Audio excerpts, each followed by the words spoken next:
Hey gang, Jason here for the Love of Tractors. I'm with the brand new Case IH AF11. So this is the farm show edition of the Combine. There will be other editions coming before too long, if they're not already hitting their shelves by the time you're watching this video. This is an excellent Combine. I'm really thrilled with this, although as you will see as we go around, there's a little bit of room for improvement, and I've already done some improvements actually on the big 60-foot header back there. Uh, so the first thing you notice, it comes with a nice big corn head, 16-row corn head. This thing is, 770 something-ish horsepower, 75 horsepower or so. This thing is made to eat corn. I mean, it's, pretty phenomenal combine. Pretty big beast. This version's on tracks. There will be a duals version before too long. The rear kind of wiggles, but I'm not going to say pivots. But it sort of wiggle pivots. I don't know if you can see the amount of movement there. It's okay. Like it's not great, but it's okay. Um, Other than that, though, my only complaint about the header is that it would have been nice to see some paint over this before putting the accessories on, because the header really does look very plastic-like.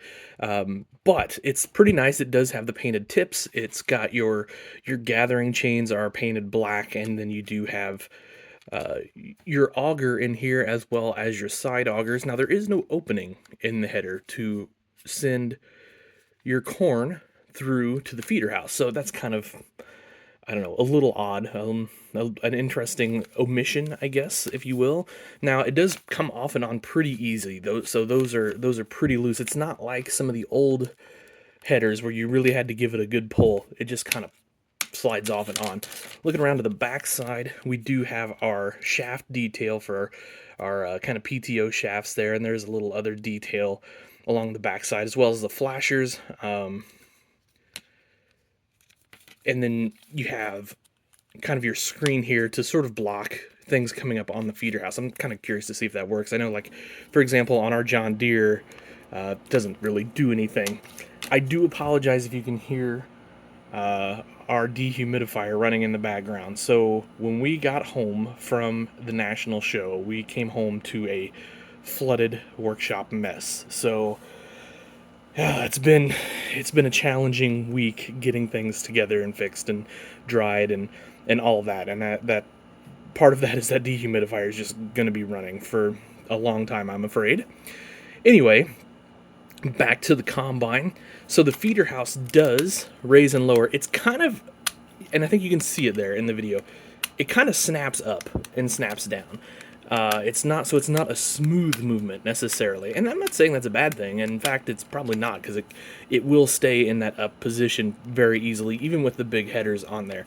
Tracks look good. Love the silver detail on all of your wheels. That's excellent. Plus, there's just some really nice casted detail in there. Now, as far as rolling, they do roll, although they're fairly stiff. But they're not as stiff as in the past, so that is an improvement as well.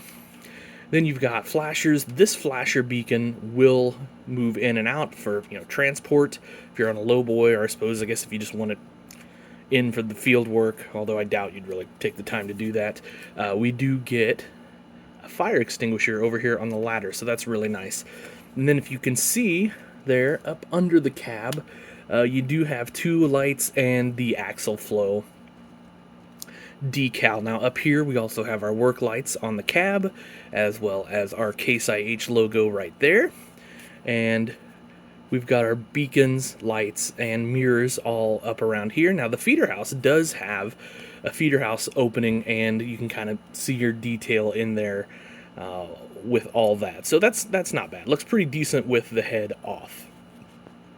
As far as the cab, we've got the red stitching and red leather, I guess, on the seats and on the instructional seat. And then the steering wheel.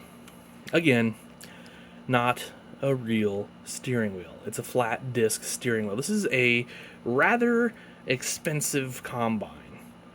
and I don't think it's too much to ask to put a real steering wheel in there. That is such a huge knock on Ertl, and why they continue to do that blows my mind. Because we've seen it, some tractors, they'll go real steering wheel, no problem. Others, this thing. You do get your side console, and I'm trying to position it there. You can see it. They've got a decal on there, kind of like a blue decal, so that it looks like it's on. That's pretty neat. That's a neat little detail. And then it's really hard to see, but the arm console does have some sort of casted relief to show your knobs and levers and things of that nature. So that's pretty nice. This side, you can see some detail back here on all your choppers and adjustments and all that sort of thing. And then even up, I don't know how well you can see that, even up under, you can see some detail up in there. So that's pretty nice, really. If I tilt it here, we do also have some detail in our grain tank, as well as the Farm Show 2024 tampo there on top of the roof. Now this does have like the relief, the casted hinges, like this, the tip top here would fold in, but it won't. It's just a casted plastic piece, and that's okay. And then the auger, of course, is just a casted plastic piece as well in there. But overall, decent detail there. So good enough. Case IH up here on top of the engine cover. And then, in case you're wondering, the auger does pass the Kinsey grain cart test. I don't actually have a grain cart with me right here, but I tested it over on Dogtown, and it will fit over very well, actually, very nicely. So well done there. This is a giant unloading auger, and as you saw, it does fold in behind like so, so that it's, you know, when you put it in the shed, you're not sticking out a mile, or when you're going down the road, you're not turning into a light pole with your auger. For right now, let's do this so you can see some more of this detail. Looking back here, we've got our flashers, and then you've got some hand railing and things like that up here for when you're servicing the combine. And then here is a ladder that would fold down if the side panel opened. Now, it is kind of a solid casted piece with just sort of a ladder relief on there. I've kind of had mixed feelings about that since I got it, because I could have honestly done without that, or they could have actually just put a ladder without these casted in parts. That would have been nice. But all in all, pretty solid.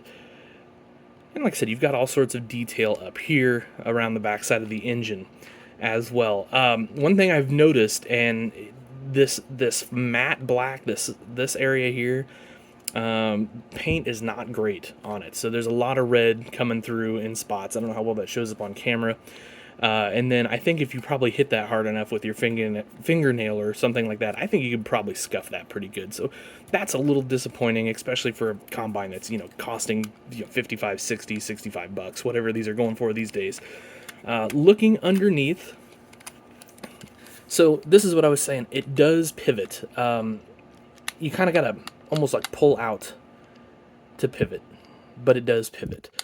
So that's decent. And then you've got your spreaders back here, a little detail there, as well as some other undercarriage detail. Nothing too fancy up under here, but it is better than I've seen quite a few combines in the past. Taking a look at the big header. Now, of course, Case IH uses MacDon headers.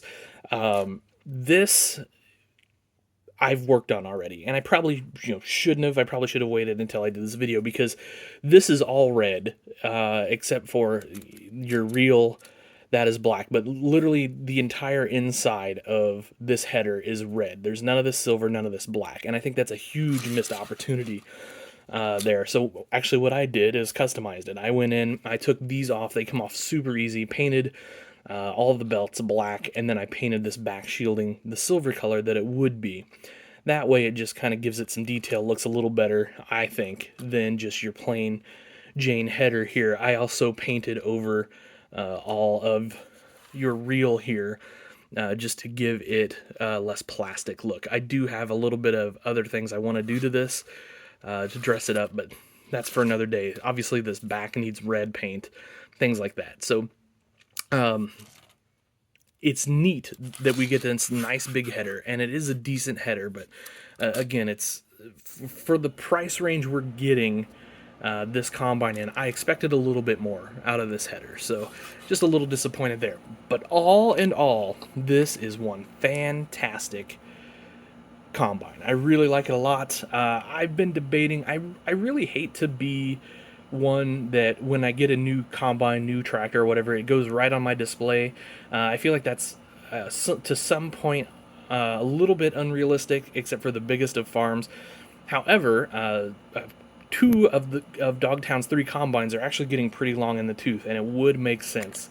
And I think the AF11, which is a class 10 plus, is what they're calling it, combine, I do feel like could have a place where it replaces two of Dogtown's current combines. So that's kind of my thinking here, and let me know down in the comments below what you think. Should I replace Dogtown's two older combines? I would keep the bigger. I think it's a 9280 is the bigger one. But I would get rid of the 7088 and the 2388, and would replace with the AF11. So I'm just kind of curious what you guys think down below. If you made it this far in the video, let me know. Anyway, guys, thanks for watching. Please do the like, share, subscribe thing. Tons of videos in the next week or so here. I've got display videos and things like that coming from Nationals. So thank you guys. Really appreciate it. Have yourselves an awesome day. Happy tractor hunting.